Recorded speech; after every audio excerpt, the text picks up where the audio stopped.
Welcome to Event-Vods. Watch the full game of today's LEC 2025 matchup. Some of these parts, you brought in an entirely different roster besides your mid and your AD carry. Can you build that again as we get into this draft against G2? Both of these teams coming off of an, I suppose, an unexpected loss, especially for G2. Maybe, okay, maybe that's underselling Charming Core a little bit. Both coming off of losses from day one. Well, let's see where they go going into this game, because at the very least, seeing the Corky ban means we walk away from an AD carry, or rather mid lane of last game. Something we saw last game as a priority pick was that Kalista. Also add in the Rel, since I feel like Rel is a very big champion right now in EU, 100% present so far. Yeah, I suppose so. The thing about the Rel is, like, I don't always feel like Rel is like your game-winning character. It's just like the one which fits with everything that can also win you the game. So it's like there's never a point where you feel like, oh, I've got a Rel. It's like Rel's always powerful like that. Getting through these first round spans, we're going to get either one of Victor or Kalista through, which have been very, very powerful in the current meta so far, amongst, of course, a bunch of other things. But Victor gone, yeah. I mean, obviously Kalista for Handsam, one of the better Kalista players we've had in our region historically. So where do we go with the first pick? That Kalista's still up and available. I like that we are banning Victor. It just feels nice. Jace also first pick worthy. I'll add in as well as when I think of people like Broken Blade, Caps, very strong, dominant solo laners. I like the idea of giving them some kind of presence early. Here is Vi's another one that historically we've seen banned. Yeah, and the thing about Vi is that Vi just opens up so many different kind of combinations you can work with. Yep. I don't love Vi as a first pick because I think you can punish her in the level 1, level 2, because she really needs level 3 to fight. So if you have strong early game plans, you can start to really push it down, but it opens up better Talia angles, better Orianna angles, a bunch of other things which can really empower your mid laners, and especially when you're empowering Caps. That's a good thing. Side note, you can hear the audience. They're singing happy birthday because it is Broken Blade's birthday today. It's funny, there's like a massive line. 2 days ago, it was GB's birthday. Yesterday, it was Odoane's birthday. Today, it's Broken Blade's birthday. It's just funny that we've got 3 LEC birthdays in a row. Yeah, it's really convenient, guys. Thanks, thanks for being born like that. Yeah. Skewboy hovers over his one trick. Fun fact, by the way, I only remember this in off-season. I cast Skewmon in the division below NLC in 2021. Oh, really? Back in UK LC. Oh, and he was still a Nunu one trick even back then, way before he even touched the larger ERL system and the LEC. It's been a long time he's been playing that. He pulled it out in the last of me of asses as well, from memory. So that dude loves the champ, and hopefully we get to see it over the course of the split or even over the course of this year as that Kalista's locked in. So we come back to what G2 want to do, and it does feel like a very big meta read. That picture of Caps is unnerving. Holy moly! He stares into your soul. Big fan, and then I look up a bit, and I see Caps gawking. It's like the last thing you see before Kylie R2s you. Oh, wait, is it going to be the first? Nah. Okay, we get the 2v2 we saw last game. We've not had an, I guess we've only had the 1 day of games. I was thinking, oh, it feels weird not to see an We've not had it yet. So we can potentially look forward to that as it goes. Well, see if it makes through the second round of bans from BDS. If it's already been hovered, the Kalista Renata saw that in the last game. Of course, didn't come away with a win, but very, very powerful as a duo. Of course, we know that the Varus can survive the lane against the Kalista and actually do quite well at it. I think Kalista normally you want to swap away from it. The Varus means that you can just stick in that 2v2 if you want. True. Last time with the poke, it was very impactful. So we'll see this time if it goes back to the on-hit. As Sejuani's been another jungler in the LEC that's really been looked at highly. Our most played jungler now, in fact, as well. I would have found it really funny if you said, Sejuani's just another jungler in the LEC. I mean, it is. That's it. It really is. Objectively true. Congratulations. It's crazy in LPL, which I know you've also been watching, that like we go to like game 2, game 3, game 4, and the Sejuani drafts start coming out in Fearless because they run through the drafts. Like these back to front or front to back comps. But in LEC, we're like, no, we're priority picking this jungler as our most popular. And, you know, later in, when we get towards playoffs, we'll get to see, of course, Fearless over here as well. Yep. There is a very different flavor when you go into game 1 and you start thinking, okay, well, what are we viewing as S-tier picks? Sometimes when you get into later into Fearless, which again, well, it's less relevant now. Sometimes you try and pick something a little bit oddball because you can save something else later into the draft. This is just all of the S tier that you can possibly get across the place. We see a rare Cassiopeia ban, of course, against Nuke, who's played a lot of that in the past. One of the best anti-tank mid laners on the patch, if you really want to go towards something like that too. Also very good anti-mobility with that miasma. If you're looking for anti-mobility champions, I guess you've also got the Poppy, I suppose, if you want to lock that into support for Paris, but a little bit hard to play the laning phase, though, if you go up against that Renata.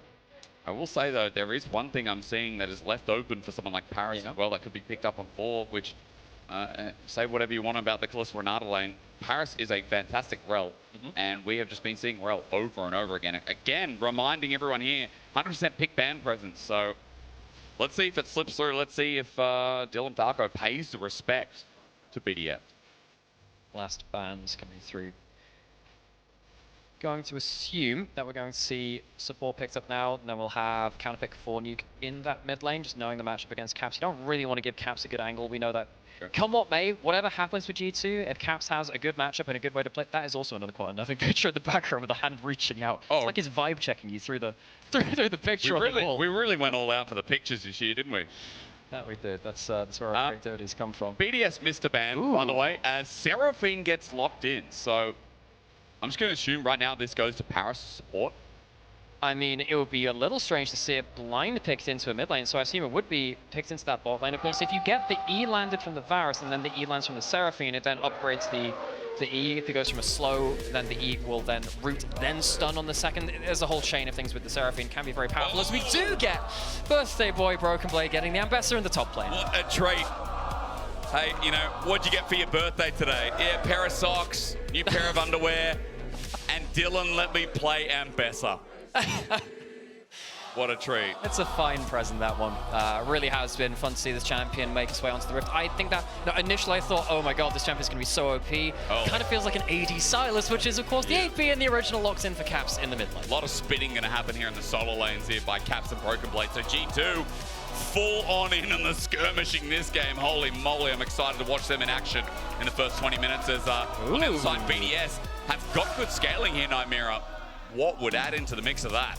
Well, you are playing against a lot of melees, and the Orianna can do really well. As we mentioned this kind of in the last game, described it's kind of the minefield. You have to kind of run through this really difficult terrain. The shockwave can be very, very powerful if you start trying to dive into it. I've just been told in my ear that it wasn't a misban by BDS, by the way. It was a Gragas ban. So, no. BDS did not forget a ban. It was Gragas. It was just an issue on our side. As we get into game, and G2 versus BDS, you got to remember, like, BDS's story last year was a little bit sad in the sense that this is a team that was third in winter playoffs, third in spring playoffs, third in summer playoffs, got to season finals, and didn't make it through. G2 were always in their way. And then if it wasn't G2, it was Fnatic. And then if it wasn't Fnatic in winter, it was Mad. So they had a really rough year where we didn't see any international representation after 2023 when this team made it in the qualifying match against Golden Guardians. So for BDS, it is a bit about redemption. As for G2, as happy birthday, Broken Blade. Ladies and gentlemen, put your hands together. I think he's 27 today. Woo. I talked to him yesterday. It was 11:45 at night when we were recording something special. 25, I've been told. Production just slapped my wrist. He looks great. Wow, I talked to him yesterday to definitely confirm this fact. Oh, no, I got it wrong. I think I remember because I said to Broken Blade, I'm like, oh, you're like 27 tomorrow, right? And I think he corrected me. I think he just laughed me out. We were playing a quiz game, so I'm sorry. Yo, BB, no harm, bro. You look great. 25. Just don't look to Jake if you're looking to get your facts checked, folks. Go elsewhere. Yo, as far as I know, people like Dagda's like 40, you know? But Dagda, you look great. No, he's not. Chat, I'm not telling you how old he is. It's none of your business. It's rude that you asked. Look, the G2 crowd, they're hyped up. They want a good year out of these guys, and especially yesterday after losing to KC. Yeah. I mean, they need a good bounce back here against BDS. Now, one thing which is kind of interesting to me, again, actually, is so yesterday had a bunch of lane swaps coming through. They're obviously very prevalent within the meta now. The last two games that we have had, though, have been actually standard lanes instead. We've been opting towards them. I obviously like to see a good balance of both. I think it's healthy for the game that we don't just have all of just lane swaps. I like them. They're a good strategy to bring across, but having stuff like, Hansama, BB, and Caps getting those kind of standard lanes, of course mid lane tends to be standard lanes anyway, I think it's really important to kind of showcase their skill sets in that, because that's how they've ruled the LEC for a long time. They're just really good laners. Yeah, true. I mean, again, seeing the 2v2, for everyone at home, just getting that rejuvenation, outside of lane swaps is something nice to bring you in for game 4 of the day. Is Hansama and Lebrov having a pretty good time in their natural lanes, as you'd expect, as Paris on this Seraphine trying to play through range, using ice as well with Hail of Arrows, but they're pressuring up. They're looking for that handshake that seals the deal and gets the early summoners out. While Broken Blade doing the same thing. And yeah, on this Ambassador as game sounds come back to us. Just a quick reminder, first one of the LEC so far.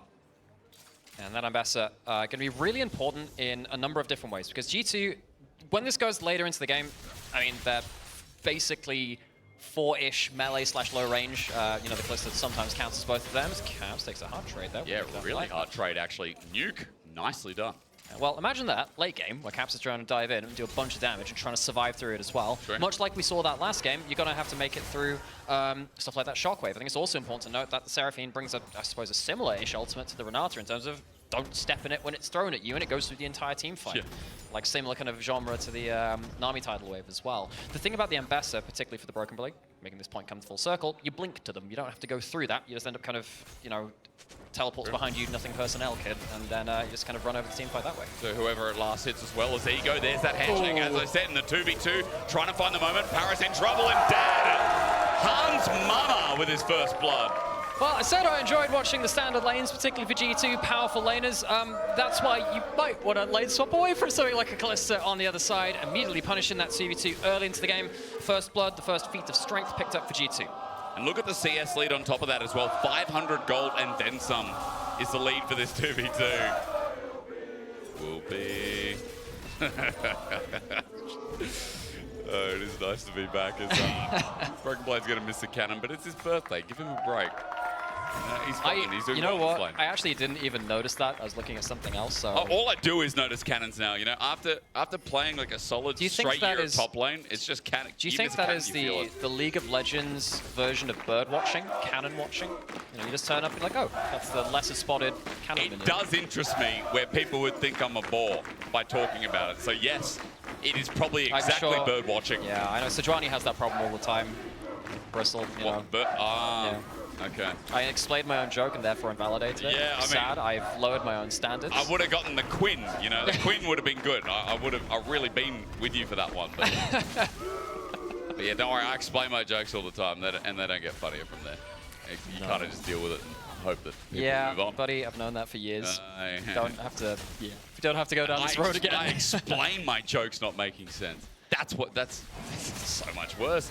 By the way, you can see what's on your screen. There's a dragon going down. I don't need to explain that for you as well as TP used top. Yeah, and the big thing about that TP being used top is that it's answering the dominant Kalista, switching up for the Herald, not the Herald, Grubs, that one much earlier on.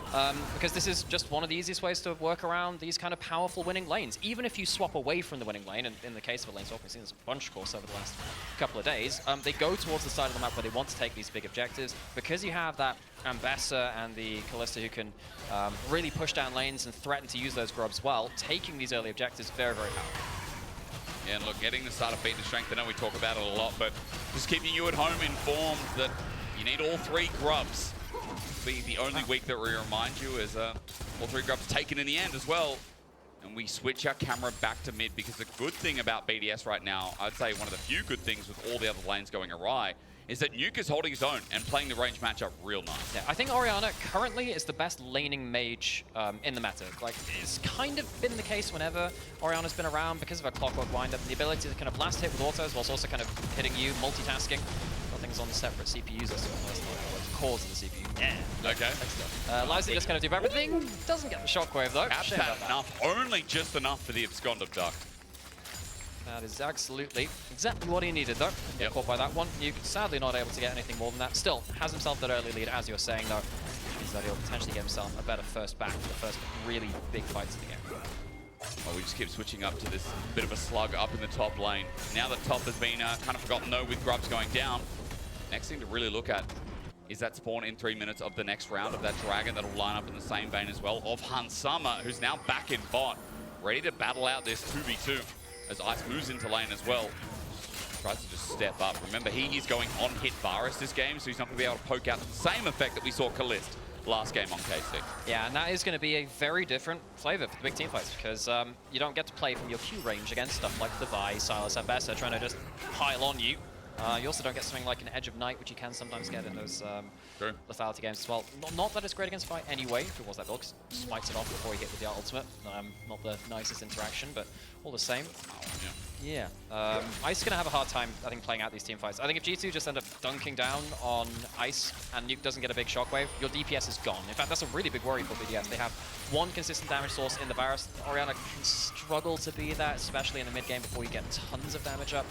If BDS lose Ice, I think the team fight goes quickly with it, so watch out for that in our first big fights to get obviously a little bit off that yet. I mean, I feel like in 2 minutes we might get a bit of an answer for it, because first item should be coming through when these on-hit 80 carries really start feeling their flavor. And that's one thing as well that a lot of pros are talking about, a lot of analysts here already have started mentioning. These 80 carries just fight so well, these early objectives, especially when objective control is the name of the game right now in League of Legends. As Ice has changed the corruption, but a Fate's Call is available for Hans Summer. They spot the pig around the wall, but Hans doesn't care, goes in anyway. Scumon's also on the way in, but 113 just jumps on him. Hans flashes away, but a Permafrost about to reach. Ulti instead connects it, but saved by Scumon. They then re-engage. Hans dives away and kites his way through, avoiding the piercing arrow. Ice flashes, but I fear he's one auto away. And LeBron hits him with his little pistol and takes him down as Parus runs back to the turret. And G2 played with fire for that nasty skirmish. Yeah, G2 knew that BDS knew that they were going for the players. The next level. They see that 1-1-3 is there, but they managed to call down their own jungler as well, and they say, all right, let's brawl, let's go for the 3v3, and they absolutely come out on top. We already said it's going to be a difficult game for Ice to play later on, giving over so much gold and losing your own gold as well by not being in lane to farm this up as you're dead. It's definitely not going to help your case later into the game. Sure, we're going to watch this in a second, but I feel like Scumon, right in the nick of time, played that so well. And the new jungler of G2 stepping up big to give Hans Sama, the carry of G2, at least in this game, a bit of extra leverage. I think we're starting to see why Callista's banned so much. Yeah. It's really not nice to play against the early game. And you already said, hey, AD carries fighting early game, kind of their thing right now. So a lot of the AD carries in meta. And yes, if Scumon can start to help kind of leverage around that huge laning advantage now that the 2v2 has, it's really good for him because he had a weaker start, I suppose, than that last game where I think a lot of people were raising some eyebrows at the smite key at several key moments. Yeah, but that was against Yike. I mean, that's the problem. Like, G2 kind of just said, yeah, Yike's our jungler, isn't he? But it's nice to have like those visible, yes, I could be proud of this, people could be excited. But sometimes just the dopamine hits really well. Grub started from BDS trying to stop G2 getting a full house of that. Yeah, speaking of dopamine, does Scumon want a little piece of this pie as Lebrov and Hans Summer feel like they want to sit on the edge and get something out of it, but no. Instead, all three grubs given over to BDS. They've got their own piece of the feats of strength as well. So 3 means that G2 are denied the mites. However, one of the things which I'm not the... Hang on, that's going to be a bit of... sneaky. Okay. How much can they get out of this, though? You do have Ski on there. Doesn't have Flash. It'd be hard for him to make that. And Lavrov will show himself on the way out. Going back to what just happened around those grubs, because I think it is important to talk about this. Please. I don't think that every team in Europe is very good at kind of saying, no, I'm not going for this objective. Let's do something on the other side of the map. Due to that, they don't go and do what I call Safari League of Legends, where you look after that out of the left window and you'll see a wild grub down your right window and there's a dragon. You don't do anything about them, you just watch the wildlife. They choose not to go towards the grubs, they instead push bot lane instead, get Broken Blade, a bunch of his plates, gets himself the Eclipse on this back. He's happy with the gold he's got in addition. I guess the difference is, it's like a safari with a gun, which, No. you just... No! You shouldn't be doing that. No, absolutely not. No. Why would you even mention that? Because there's too many objectives to take. It's like, wow, this is like Graves Jungle all over again. It really is. Why would you even mention that? Because you said it was Safari, and I thought, yeah, but we're killing the objectives. I, for one, believe in the conservation of dragons. I do as well. Leave it alone. I am for saving this dragon. Oh, endangered species. Oh, I feel really sad now. Why have I... This is not the time. Into this, you know who I am. Yeah, I have. No, observers, no. No. It's just a small... Oh my lord. It's only been alive like 5 minutes. He kind of withers. That's a 5-minute-old dragon baby. Oh lord, we're thinking about that. Shockwave used by Nuke, by the way. Didn't get any connection while Broken Blade's about to get first turret. Yeah. As Dragons go down. No. Side note. Broken Blade unable to find it. He gets on out into public execution, but no one dies. For 113, he calls his emergency service, finds himself a jungler in his face. Broken Blade starts lacerating out, and he gets his spacing. Scumon is a hero. Is that Broken Blade or Houdini? You tell me. He makes it out. Escape artist with the public execution.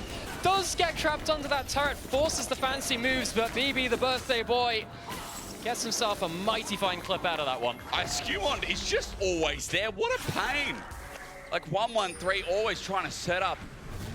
As Broken Blade teleports back in, he wants his first turret, and you can see the damage is there. The cunning sweep, Sundering Slam follows suit, and trying to get Irrelevant out of lane to again get this first turret that'll get the feat of strength. Yeah, and well, Irrelevant doesn't have ult now to force a real all-in. BB should be able to just walk up here and start taking down this turret. Irrelevant, in fact, actually might need to be a little bit afraid of his HP bar as well. Tries to clear out the wave. BB will soon get this turret, though. I mean, she's so broken. When you have Shield Bash here, Yes. a reason why I believe Broken Blade does not have Demolish. Yep. The fact that you go Eclipse, you've also got yourself a Repudiation as well. It just always a shield. This is a bit of a spoiler for tomorrow. I'm going to talk a bit about the tank builds in the pre-show over that one. But there is a big thing about the top laners right now is going Resolve Runes really helps you in a bunch of ways in laning phase, but it also converts your ability to, you know, from being tanky to also doing damage to the towers and stuff like that with Demolish, or doing a bunch of damage to the Shield Bash, especially when you get stuff like Fimbulwinter too. It can be very, very powerful. Okay. And BB there with the Shield Bash, especially after the buffs it got last year, it got like an extra 1% HP scaling, very powerful. Shockwave comes through though. Caps is going to be safe for now. Not enough burst in the tank for Nuke because he runs out of mana as well, but that uses an attempt as we look towards top, and right now it ain't about Shield Bash, it's about bashing heads of BDS. Skumon's here again in the face of the pig, and you can see BDS are just cunningly holding their position because Han Summer with the next wave is going to find another turret top. Will do. It's one of the, again, this is the wrecking ball of the Kalista with Skumon in the back pocket. And I think you've really been highlighting Skumon so far in this game, and you're absolutely right to do so. He's just making sure he is there with the important, powerful parts of the map. Plays like this. He didn't back away. BDS both left, but Paris left by his lonesome. Now he flashed away, but even with a bit of a la-la-la-la from Paris, it doesn't matter. Skumon flashes as well. Escape artist in the G2 jungle. Now with another Vault Breaker. Yakety sacked from BDS as they try and chase its spy. That is uncatchable. Lebrov, question mark, nah. You don't kill people from G2 this game, apparently. Extra combo comes through from Nuke, but can't finish anything. That has got to be so gutting for BDS. You're standing there just like, oh, definitely an easy kill onto BB. Okay, well, Skumon's definitely got to be dead here. You know, put all of his ultimates into the play, just can't get it done. And then look at what's happening bot Nymera. I mean, because of all the attention from Irrelevant top, where they tried to stop this other turret going down, and Bessa gets solo time. Another birthday gift, I guess, this time from BDS, as they put their attention towards topside still, and Irrelevant had to back away and match him. Yeah, and again, it's just another kind of example of G2 being really good at saying, all right, if something's happening somewhere on the map, there's an opening somewhere else. Yep. Caps is trying to force an opening here by himself. It's been the most quiet Caps game I've seen in a while, but now he's into action as level 11 with a hijack and a permafrost, or rather, Glacial Prison in his inventory, just as Herald spawns. Caps very happy to make some plays. What are you doing there, Ice? He's flashing out is what he's doing. A bit too far off. Well, now that that flash is down, Herald feels like a foregone conclusion as Broken Blade just wants to dance around a little bit. He almost took down that inner turret bottom with the next wave. Again, that would be another falling objective. So, Herald started up on this top side. You see that Skumon, of course, contested a little bit around this. Has the level advantage and good gold lead. Onto 1-1-3 currently as it stands. Black Cleaver will really help Bessa get some extra damage too on that Kalista. Are they looking for a fight though? BB doesn't have teleport. They shouldn't really be looking for this. Again, it's mainly just allowing BB to push up, get some individual gold, and make sure BDS are behind on the map. They also get the inside track towards mid as well. So for G2, giving this up, maybe it's all for the credit that comes with the golden bot. Comes with a bit of damage towards mid.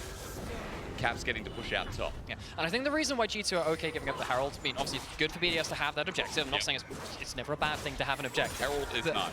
But it's going to be a little bit hard to use it, because if you have to overextend to use the Herald, G2 just pounds something. You cannot you cannot disrespect G2's engage, especially when their teleports are coming back up. They're both on both these solo laners now as well, and you're getting stuff like, you know, flash ults going into the equation. BDS, though they have this Herald, the thing for me is them using it safely, responsibly, not just get pounced on by G2. Maybe opening up the mid turret feels like the natural the setup here, especially when BDS are fighting from behind, opening up the map against 4K gold G2 right now that have had such a great setup in this game. I mean, BDS, so many plays that have gone awry. We've already mentioned it over and over again. The Skumon keeps getting away. G2 keep getting away. It's Broken Blade. Damage coming through now. They also get away with the blue buff as Dragon's just sitting there waiting. It's a Chemtech soul this game, but G2 are going to start off the stacking.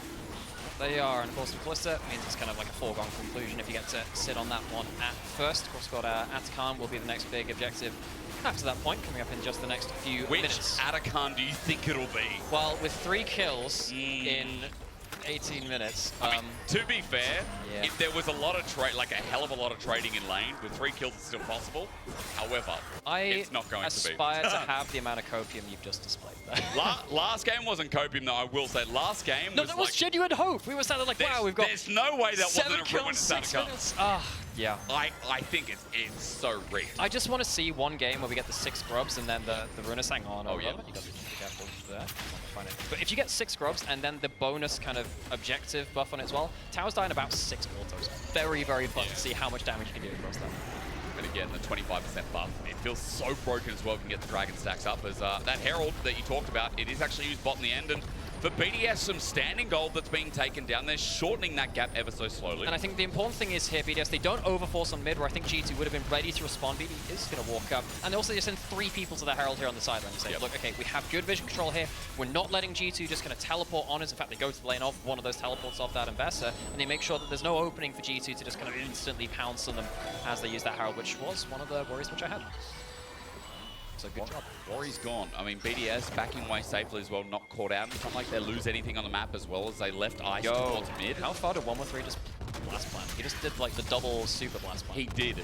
I like to think of those blast cones as like the ones which have been watered with proper energy drink. They do not look normal.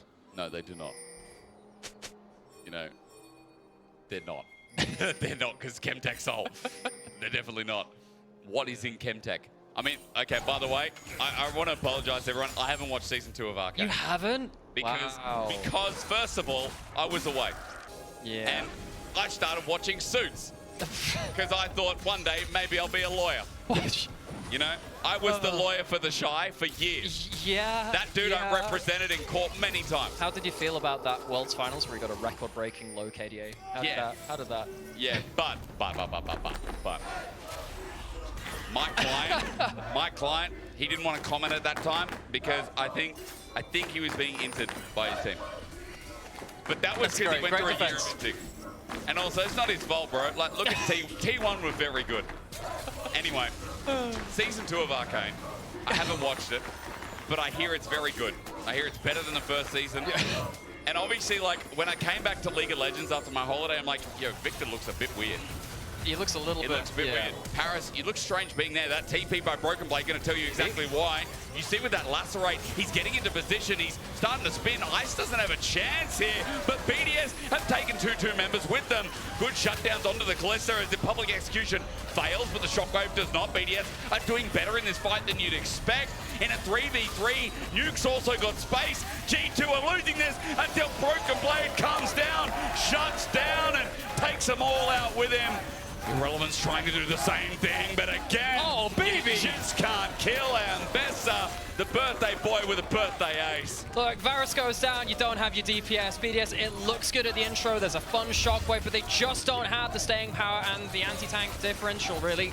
Ice, he's trying to stick around to protect Paris, but realistically, that's the mistake which puts him out of sorts. He doesn't have the flash up, he can't really get away from this, he gets completely zeroed out, and even though there is a good shockwave, your Varus is gone. You don't have the damage after that point. G2, they know that even if it looks a little bit messy after that point, they just have the better stats and the better champions for the job. I mean, it looked close, but it's a 6.5k gold lead after that win of a fight as well. Broken Blade is almost 3,000 gold ahead of Irrelevant. And I mean, Irrelevant's a great top laner, but here in this game, like, the Ambessa's been the one who's stayed in lane, the Ambessa's been the one who's played the map better in sides. This is a performance we've ever seen, one out of our first Ambessa of the year. Yeah, and it's going to be really, really important to see how Broken Blade can get onto the Varus. Again, fantastic pick there, because again, the primary objective of G2's team fight is to make sure that Varus is just not happy. Given the Roman treatment, I suppose. As we get towards this Atakan potential starting up on the bot side of map, G2, they have even more gold to spend than ever, going towards their third items shortly after this point, and Irrelevant is a little bit caught here. There's good damage coming out as well. Caps almost gets the top of him, but enhanced Blast Cone, Red Bull Blast Cone. Wow, we need to throw that in. Red Bull, if you'd like it, we can put you on a Blast Cone as well, as Atakan's going to start off. It's exactly the one you thought about, by the way, as Broken Blade zones off and BDS just have to walk into this. It feels like this Atakan could be doomed. the BB just hanging off on the side, has eyes on ice. Really hard for BDS to get into the right terrain here. BB's just sitting there. There's got to be such a danger on that Varus. I mean, Caps sung a note, and it was a good one as well. As he zones them out, you can see the other one in reverse from the Seraphine means a bit, but the Berserk, the Shockwave in return. G2 in front of Atacama that's shredding their health bar. It's getting destroyed. BDS now take it from under their grasp, and this is why you don't team fight while you're trying to butcher Atakan. Oh my word, Nuke just absolutely destroys them. Just gets a huge shockwave, and while I thought, okay, it'll be about the Varus, I mean, if you get a good ultimate like that, you can absolutely win your team fight. So BDS, they get themselves the Atakan, they get themselves a lot of gold from those big kills as well.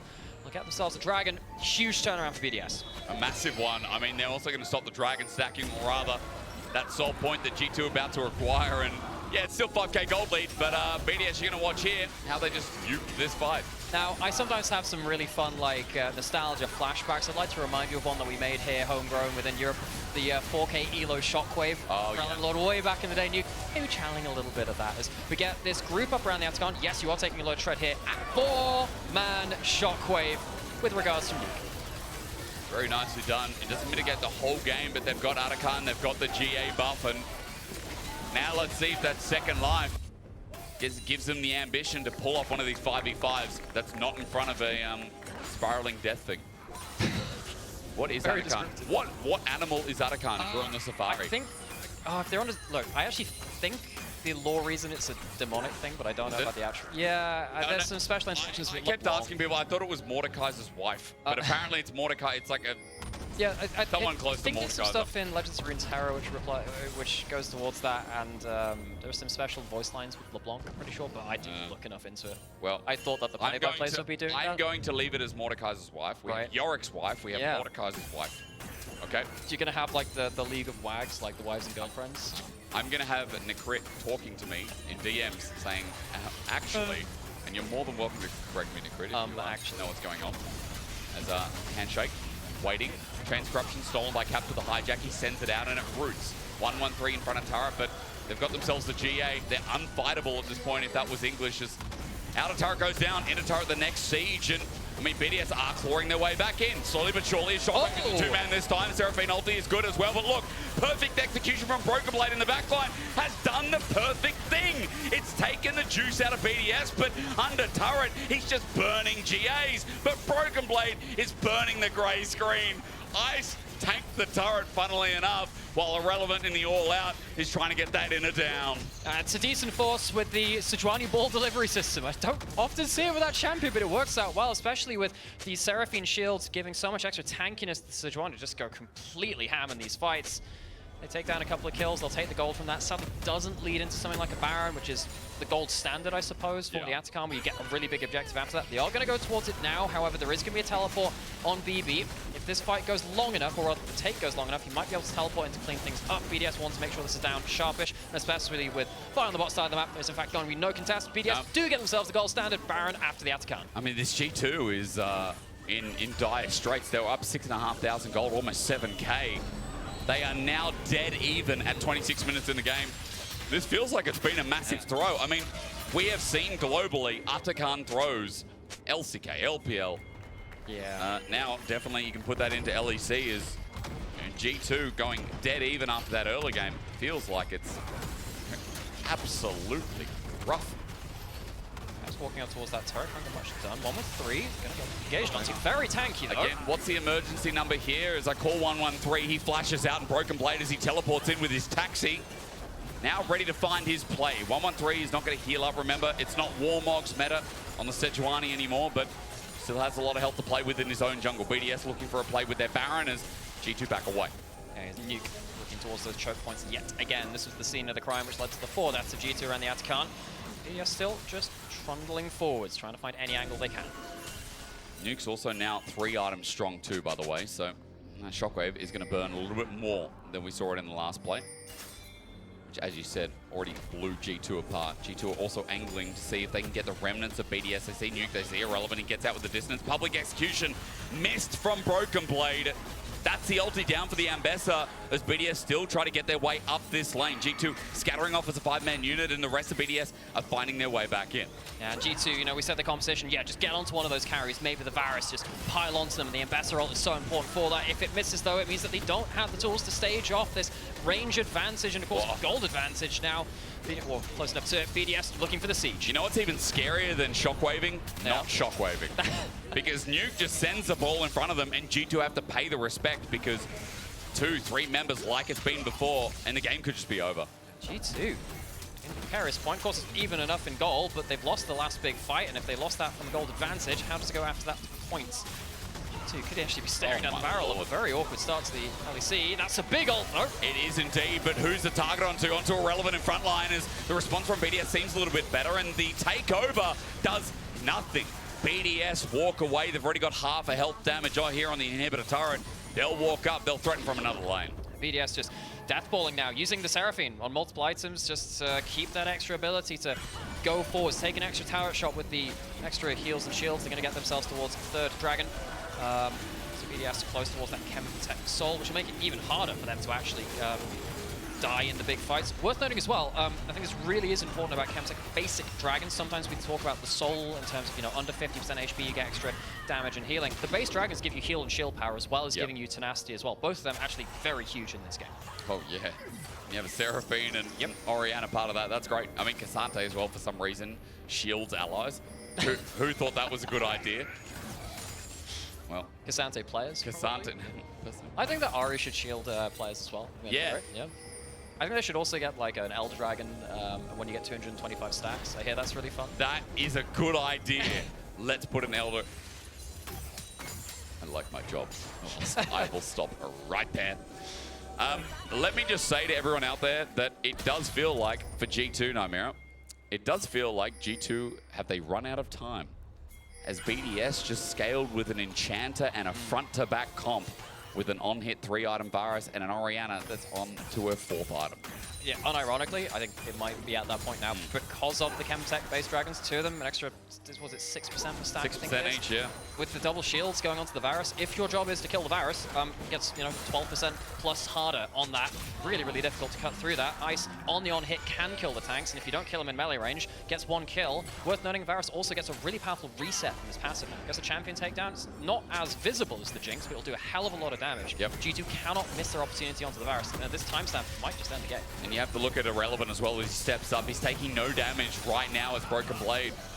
His angle good, but what does it mean? They look for Nuke, he goes gold, and the hostile takeover launches through, but for BDS again, this could still be their fight if they find that shockwave. I'm looking onto Han Summer, good dissonance here as the ult used by Cease and Desist. Well, it's a bit of a mosh pit for Broken Blade, even though he finds his way in. I feel like G2 need a miracle from Han Summer, but he's dead. Nuke's still alive as well, as BB has to 1v4 this, because Lebrov's out, Hans is dead, and G2 fall to the wayside. They've run out of time, and BDS know it. The heals and shields are too much. BDS walk down the mid lane. BDS walked down the mid lane. It feels like right now Nuke's playing like BDD, at least at his peak, I should say, because this Orianna, insane shockwaves you mentioned all game long. BDS playing the team fights much better, and at 31 minutes, they're now going to run into the base. Nexus turrets be damned. Lebrov will watch as it comes down in ashes, and G2, the team that won championship after championship last year, that were always EU's representatives, are now starting winter 0-2. Hand in hand, it has been a difficult start to the week for G2. Of course, one last chance